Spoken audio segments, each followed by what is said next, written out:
It made me different than everyone else. I may be very introverted as a child. Lou Ferrigno lost 80% of his hearing at just 3 years old.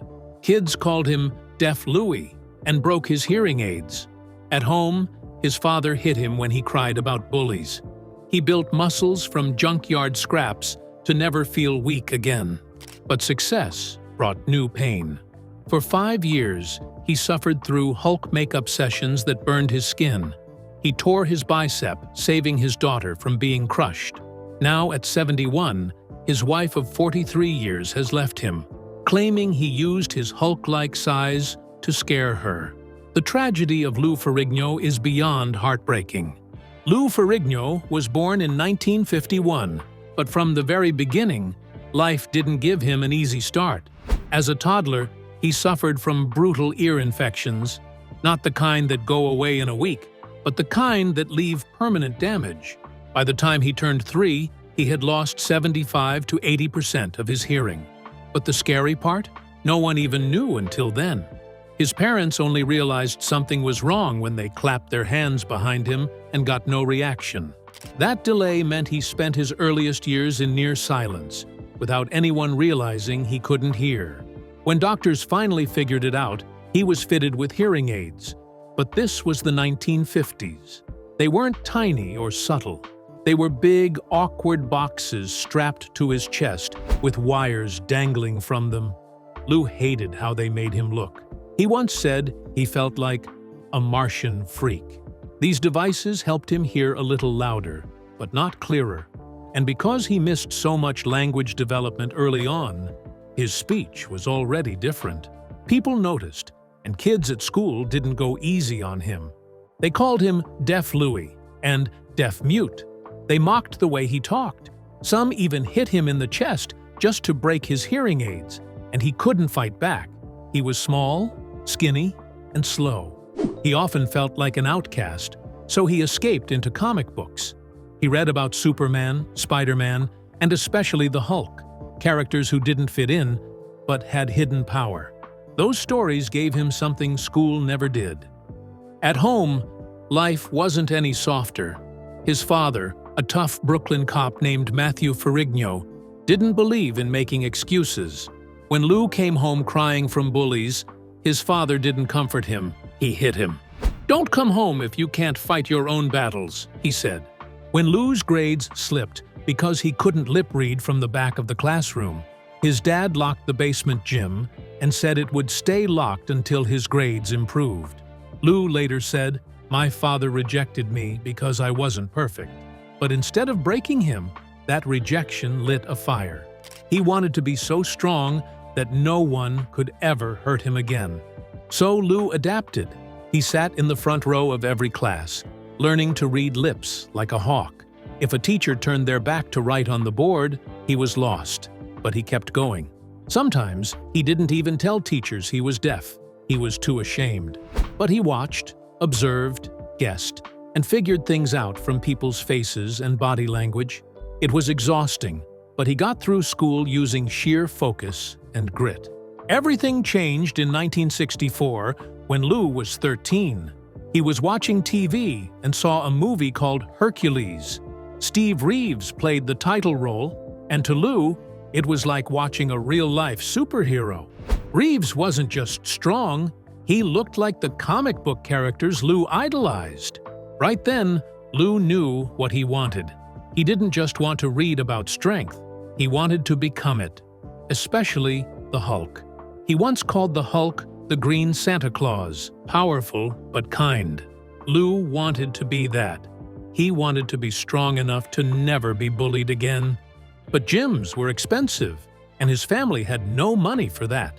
So he made his own weights. At just 13, he went to the junkyard, found some old cans, filled them with cement, and stuck them on a broomstick. That was his first barbell. For a bench, he nailed 2 big wooden boxes together, used some hinges, and even tossed a pillow on it to soften the pain. "It hurt my back," he said, "but I tried to imitate everything I saw in the magazines." He kept training like this for years. By 17, he finally joined a real gym, R&J Health Club. But by then, he had already built a solid body with nothing but scrap metal and determination. Still, bodybuilding didn't pay the bills. So in 1969, at just 17, Lou got a job at a brutal sheet metal factory in Brooklyn. It paid $10 an hour, which was decent back then, about $75 today. But it was dangerous, loud, and filled with machines that could rip off fingers. For someone who was nearly deaf, it was a nightmare. But Lou kept working because he needed the money for food and supplements. While others ate sandwiches, he packed boiled eggs, tuna, and cottage cheese to fuel his workouts. Then, one day in 1972, everything changed. A co-worker got his hand crushed by a hydraulic press, right next to Lou. That was the final straw. He walked out and never came back. There was no job security in bodybuilding, no paycheck waiting, but Lou took the risk, and it paid off. In 1973, Lou Ferrigno was just 21 years old when he shocked the world. He won both Mr. America and Mr. Universe. No one his age had done that before. He stood 6 feet 5 inches tall and weighed around 285 pounds. He looked like a giant next to other bodybuilders. But what made his rise even more powerful was what he had already survived. As a child, Lou lost most of his hearing to an ear infection. Kids bullied him. He started lifting weights, not just to get strong, but to feel less alone. A year later, he did the unthinkable again. He won Mr. Universe a second time. In 1975, he entered Mr. Olympia. He didn't win, but placing third put him among the sports elite. That same year, everything changed. A documentary called Pumping Iron began filming.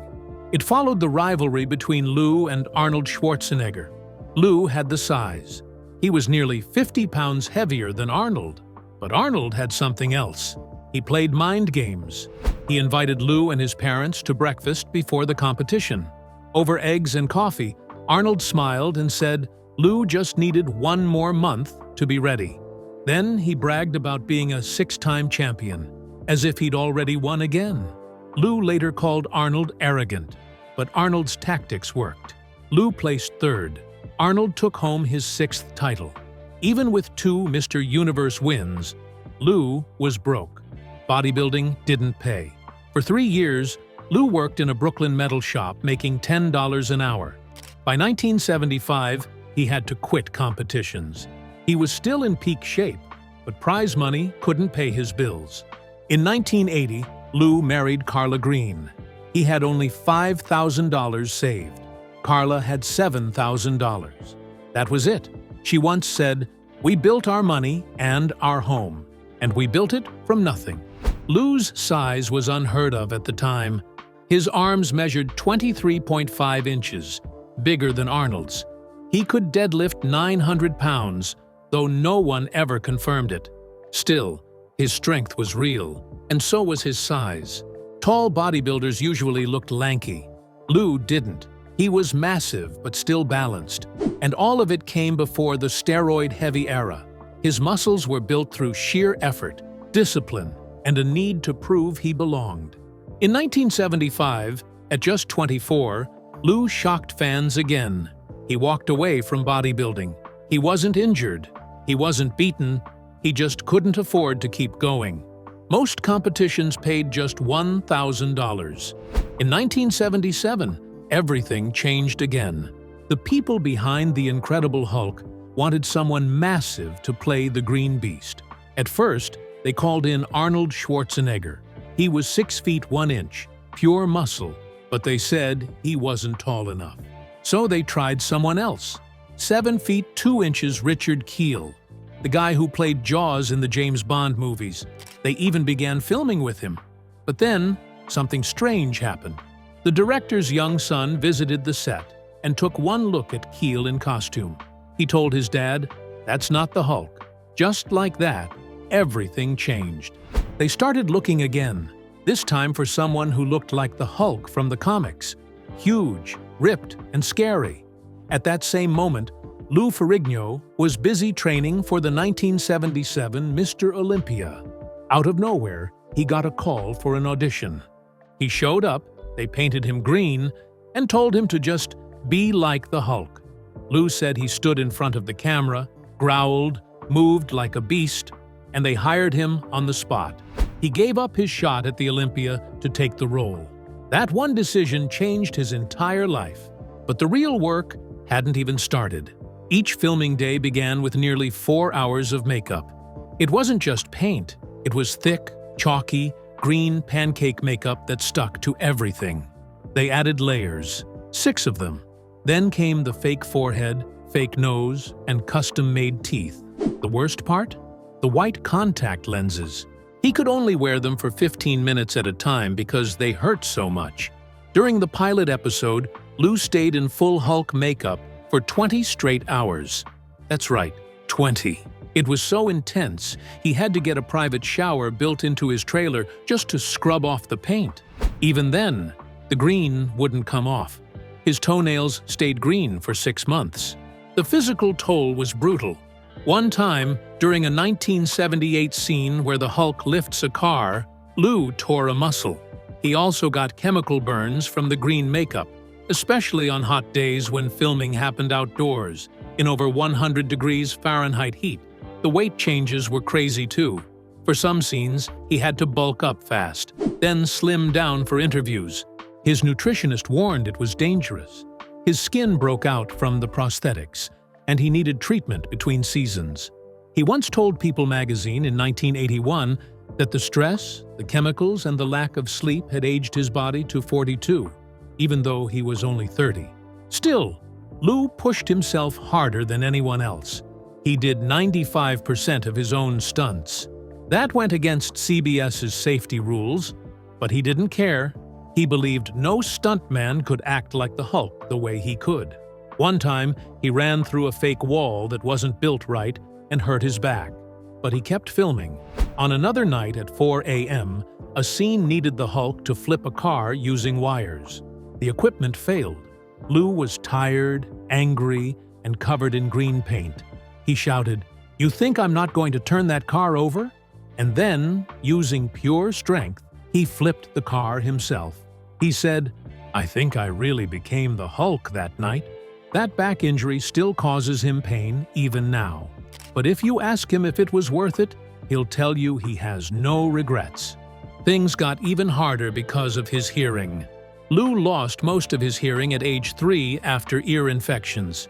He had to read lips to follow directions on set. That worked fine in quiet scenes, but during action shots, it was chaos. Directors couldn't yell "cut," so he had to guess when a scene was over. Sometimes his hearing aids broke mid-shoot, and he missed important safety cues. He eventually wore 2 at once, just to stay aware.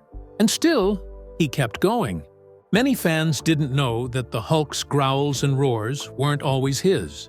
At first, Ted Cassidy, Lurch from the Addams Family, did the voice. After Cassidy died in 1979, Charles Napier took over. Lou wasn't the official voice, but that changed decades later. In 2012, for the Avengers, Lou's voice was finally used. His growls and screams were blended with Mark Ruffalo's, and again in Age of Ultron in 2015. That meant Lou Ferrigno's voice had been part of the Hulk for 37 years, longer than anyone else. But the fame wasn't easy. Fans loved the Hulk, not Lou. They'd come up to him, excited and wide-eyed, but never called him by name. They didn't see the man under the paint. That started to wear on him. He once said being recognized for a character he couldn't even talk through felt strange. He'd dreamed of being a hero since he was a kid reading comic books. Now, he was one. But nobody knew who he really was. Even on set, he was alone. The makeup was thick and hot.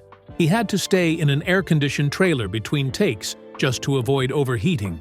That meant, while Bixby and the crew laughed and bonded, Lou sat by himself, sweating and waiting.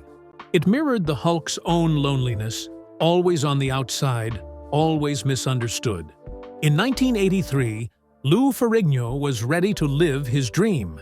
He had always looked up to Steve Reeves, the original Hercules, and now it was his turn to play the legendary strongman. The movie was called Hercules, but it wasn't like anything from ancient Greece. It was packed with lasers, robots, and wild 80s sci-fi effects. Ferrigno trained harder than ever and said he was in the best condition of my life. His muscles were enormous. Some said they looked like they might pop. But when the movie hit theaters on August 26th, something felt off. Ferrigno's voice wasn't his. Every single word he said had been dubbed by another man, Mark Smith. But to him, that wasn't enough to justify removing his voice. "It was a shame," he said later. "That would have made it more of a classic." What hurt even more was seeing Arnold Schwarzenegger, his longtime rival, face the same dubbing years earlier in Hercules in New York. Yet Arnold's career took off, while Lou's stalled. The film flopped, and people in Hollywood started calling Ferrigno a one-note actor. Behind the scenes, things were even worse. In 1980, Lou married Carla Green. Between them, they had just $12,000. Carla brought $7,000, and Lou had $5,000. It was shocking, especially for someone who had just played the Hulk in a hit TV series from 1977 to 1982. But fame didn't mean fortune. Before becoming a star, Lou worked for $10 an hour in a Brooklyn sheet metal factory. It was brutal work. One day, a man lost his hand in a machine. Lou quit the same week. After the Hulk show ended, the money dried up fast. Carla stepped in. She became his manager, booked his appearances, and hit the road with him to rebuild their life. "We built our money and our home, and we built it from nothing," she said later. In 1991, they hit a breaking point. Vince McMahon, the wrestling tycoon, offered Lou $500,000 a year, nearly $875,000 today, to join his new World Bodybuilding Federation. Lou said no, but the fact that he almost said yes showed how bad things had gotten. That same year, Ferrigno tried to return to bodybuilding. It had been 17 years since his last competition. McMahon made him the biggest offer ever given to a bodybuilder, $500,000 annually. That alone beat anything Arnold ever made. But there was a catch. McMahon wanted all athletes to pass drug tests for 3 months straight. Lou didn't like that idea. On the other hand, Joe Weider, a bodybuilding legend, gave Lou $250,000 in cash and $250,000 in ads for his sportswear line. Lou chose Weider. In 1992, he stepped onto the stage at Mr. Olympia. He was 41 years old.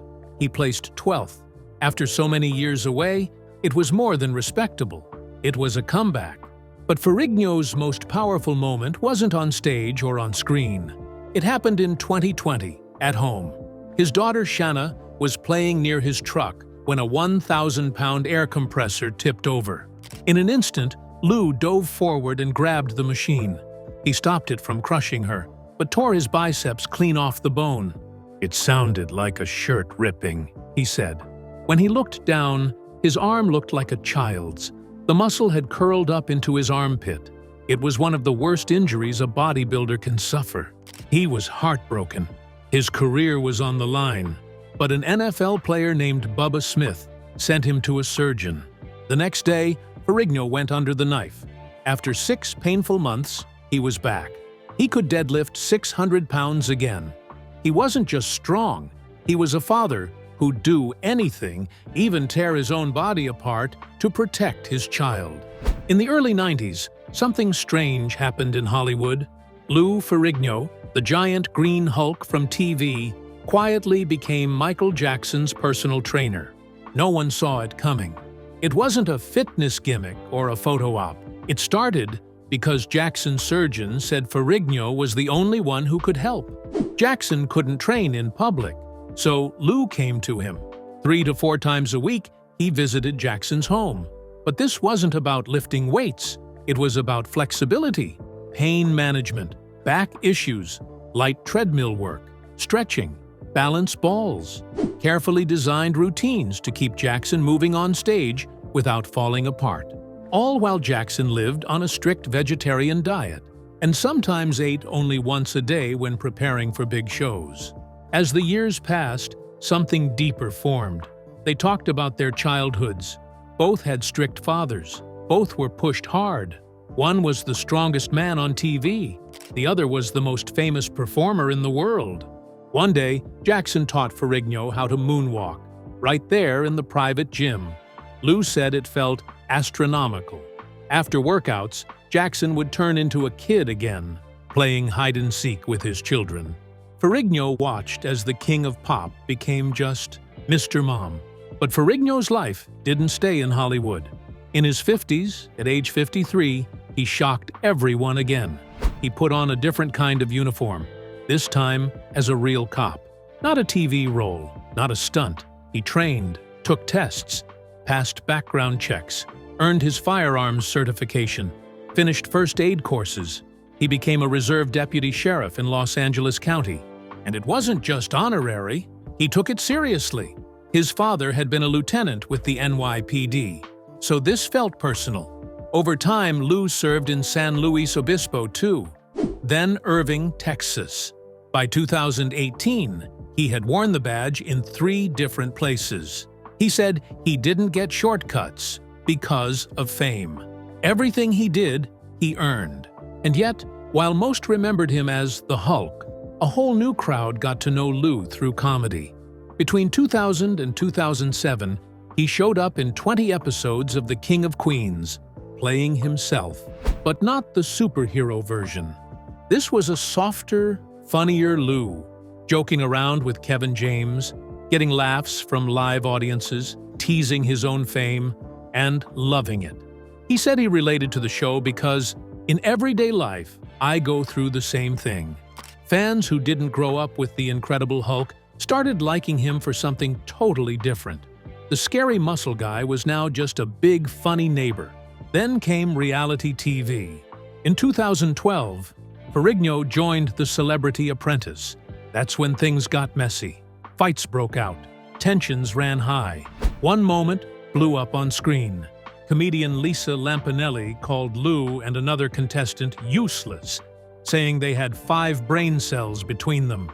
In a tense boardroom face-off, Lou snapped. He said, "Lisa's lucky she's not a man, because if she was, I'd throw her right through that window." It got worse. Later on live TV, he claimed her lack of fitness affected her brain. But even with all the drama, his team won $50,000 for the Muscular Dystrophy Association. He even danced while mopping in a viral video. He lasted 8 episodes before getting fired in episode 9. Just 3 years later, things turned ugly at home. In 2015, Lou sued his own brother twice. His brother, Andrew, ran a business called Andrew Ferrigno Exercise Equipment. Lou said that wasn't fair. It used their shared last name but had nothing to do with him. The first lawsuit asked for a disclaimer. The second asked Andrew to drop the word exercise. At the time, Lou was worth an estimated $12 million. Andrew was furious. He told TMZ, "Why does he need to suck me dry? I'm so bewildered." In the end, Andrew gave in. He renamed the business Andrew Ferrigno Equipment. Lou Ferrigno is best known as the original Hulk from the 1970s TV show, but his voice carried into the modern Marvel movies too. In 2008's The Incredible Hulk, it was Ferrigno growling and roaring behind the scenes. And when Hulk slammed Loki and called him a puny god in the Avengers in 2012, it wasn't just Mark Ruffalo. It was a mix. Ferrigno's voice, Ruffalo's tone, and Marvel's sound tricks all blended into one. That carried on until Age of Ultron in 2015. But after that, when Hulk started talking more like a person in Thor, Ragnarok, Marvel stopped using Ferrigno. He didn't take it lightly. He felt the character was drifting too far from the fierce, primal creature he once portrayed. Off-screen, Ferrigno was hiding a struggle no one saw. At age 3, he lost 85% of his hearing after a serious ear infection. By 4, he had hearing aids, but they never worked well. He couldn't hear his own voice, which shaped the way he spoke for life. People thought he had a strange accent. He let them believe it. He told some that he had a speech impediment. The truth was more painful. He couldn't hear well enough to pronounce words clearly. His hearing kept getting worse. By the time he hit his late 60s, his word recognition had dropped to just 18%.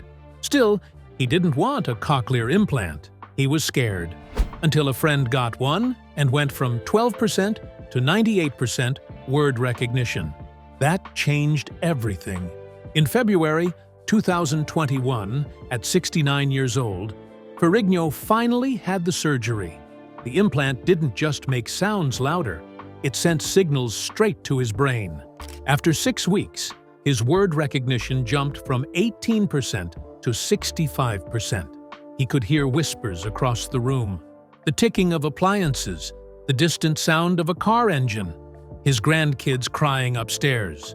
He called the experience rebirth. For the first time in his life, he could hear things most people take for granted. He said hearing aids never gave him clarity like this. Now, he tells others not to wait like he did. But what came next shocked everyone. In October 2023, his wife Carla, 74, filed for divorce after 43 years of marriage. She accused Lou of controlling and isolating her. Court records said he restricted her movement in the house, keeping her confined to just 2 rooms. She claimed he refused to make the home safer for her, even though she was diagnosed with dementia. She also said he used his power and size to dominate her. Her lawyers described Lou's actions as part of a Machiavellian scheme to trap her in the marriage and hold on to their $2.9 million California mansion. Lou denied the allegations and said his main concern was her health. Then, in early 2025, things got worse. Lou, now 71, filed a lawsuit against his own daughter Shanna, 42, and his sister-in-law. He accused them of elder abuse. In March, they allegedly tried to withdraw $500,000 from Carla's account by driving her to a bank, even though Carla had been ruled mentally unfit to manage her finances. The bank stopped the transaction and contacted Lou. He said Shanna was turning Carla against him, disabling cameras and undermining caretakers he had hired. He claimed Carla was being manipulated and filed for a restraining order to keep them away from their accounts. But Lou himself wasn't exactly innocent. Carla's court filings said he was having an affair with a woman named Lisa. Not secretly, but openly. She claimed Lou traveled with Lisa, went to events with her, and spent most of his time away from their home. She said Lou was more worried about losing their house in a divorce than fixing their marriage. Texts from Lou even showed that fear. Carla's attorneys used this to show that Lou wasn't just protecting Carla. He was trying to protect himself. The most chilling part came when Carla described how Lou allegedly used his massive frame, 6'5", built like the Hulk, to physically intimidate her. She said he stood over her, screamed at her, and reminded her he was the Hulk. She claimed he used his strength and size not to protect, but to scare. She said he called her selfish, told her she was ruining his life, and that he wouldn't care for her anymore. These weren't just arguments, they were power plays. Her accusations cut deep, especially for fans who had admired Lou as a symbol of strength and discipline. For decades, Lou Ferrigno was seen as a real-life superhero, but behind the legacy of green muscles and thunderous roars was a man battling with silence, loss, control, and betrayal, both his own and from those closest to him. The story of Lou Ferrigno is no longer just about the Hulk. It's about what happens when the rage seeps out of the costume and into real life.